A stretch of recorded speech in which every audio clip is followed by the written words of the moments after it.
Hello mga Cubs, magandang araw at welcome back sa ating vlog. Bali sa video natin ngayon ay pag-uusapan natin yung about sa panibagong update dito sa Poland para sa mga foreign workers.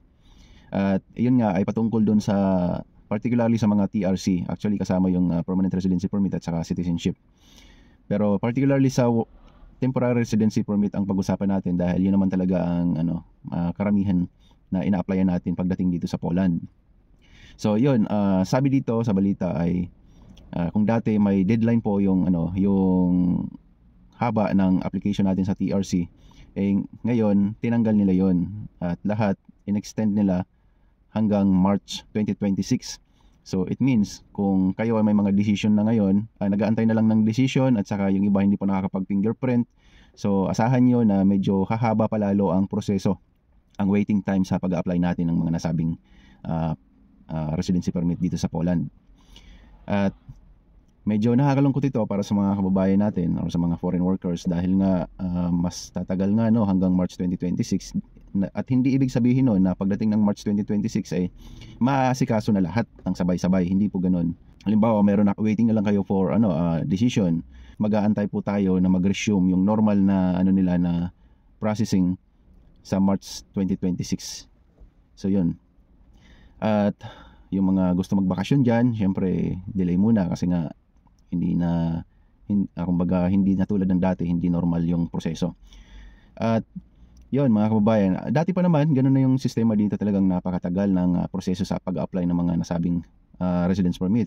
But minsan nagdidepende rin yun sa kung saan ka nakatira. Kapag malalaking syudad, mas maraming aplikante, like for example sa TRC or temporary residence permit, at maraming inasikaso kaya mas matagal ang proseso.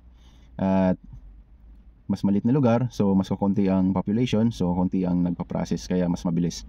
But kahit kami dito, hindi naman ganoon kalaking city, pero hindi naman, maliit lang na city ang Koszalin. Pero matagal pa rin ang proseso kasi pinapasa pa kami sa Szczecin, di ba? So syempre ang Szczecin maraming hawak na mga taon, mga ganyan. So marami rin silang hawak kaya matagal din talaga. Kaya ang problema, ayun, sa halip na makakuha ka ng temporary residence permit para kung may mga plans ahead na magbakasyon, mapopospone nga po yun. Pero wala namang problema mga kababayan kung hindi agad kayo makakuha ng temporary residence permit. Wala namang problema yung legal stay nyo dito as long as meron kayong application na naka-pending or something, meron na kayong naipasa na application. At pangalawa, dapat meron kayong employer at saka may hawak kayong work permit. At doon sa mga kababayan natin, lalo na yung mga bago lang dito, siguraduhin nyo rin po na talagang meron kayong case number sa application nyo for TRC or temporary residence permit.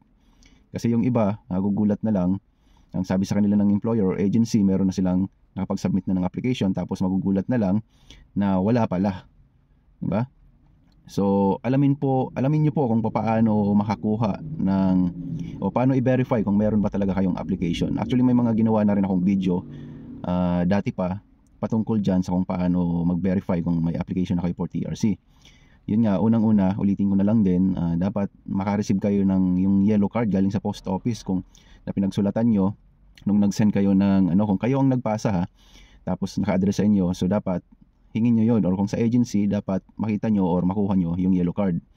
At dapat may tatak yun na katunayan na-receive po ng ORSAD, yung opisina kung saan ipaprocess yung documents mo, yung application mo for temporary residence permit.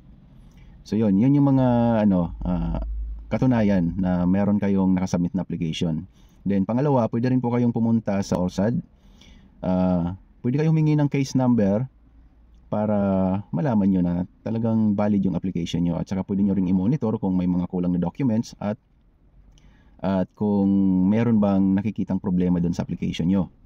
Pwede pong ganun para at least maagapan nyo yung mga posibleng maging problema sa application nyo para sa TRC. Diba? So yun mga kababayan, at least magkaroon kayo ng idea na panigurado ba na hindi kayo malalagay sa langanin or magiging illegal. Kasi meron pong mga nangyayari talaga dito na although hindi naman kumbaga sabihin na natin kasalanan din ng isang kababayan natin dahil nga naging responsable siya, dapat nag-check din siya kung ano ba legal, mayroon ba talaga siyang nakahain application. But in some cases, syempre kapag bago lang tayo dito, hindi naman natin alam agad-agad lahat. So yun, hindi naman talaga niya negligence yung nangyari kasi sinabihan siya na mayroon ng application pero nagsinungaling itong employer niya. So yun mga kababayan, dapat maging aware din po tayo, no? Lalo na yung mga bago dito sa Poland.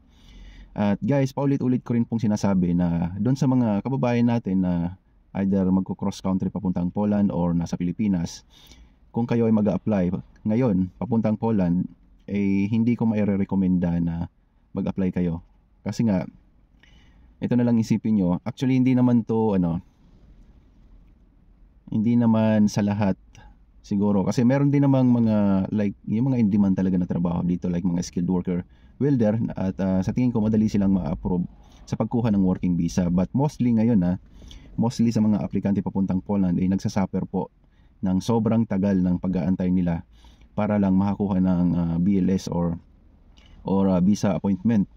At yung iba, karamihan nare-reject, nare-refuse kasi yun nga, nabanggit ko na nung umpisa pa lang na sa sobrang dami na ng worker dito sa Poland, nagbabawas na talaga sila. So actually nagawan ko na ng video yan na nag-decrease ng 90% ang pag-i-issue nila ng visa. So bumaba po, nabawasan ng 90%. Kung dati 10 out of 10 or 9 out of 10 ang napapasa, ang nakakakuha ng visa, ngayon 1 out of 10 na lang po ang nai-issuehan ng visa, at yung the rest refuse, at saka yung iba sumuko na lang dahil nga hindi nga makapasa-pasa. At yung iba naman ay still waiting pa rin sa BLS or visa appointment. Diba? So sobrang napakahirap po talaga ngayon, sobra yung struggle ng mga naunang nag-apply dito sa Poland. Kaya I advise na wag po muna kayo mag-apply sa Poland, lalo na kung may mga placement fee. Napaka-risky po. Mostly sa mga nagme-message sa akin na nagbayad ng placement fee, syempre ang laki pa naman ng binabayaran nila, 200 to 300,000, di ba? Yung iba sa kanila hindi na nabawi yung binayad nila.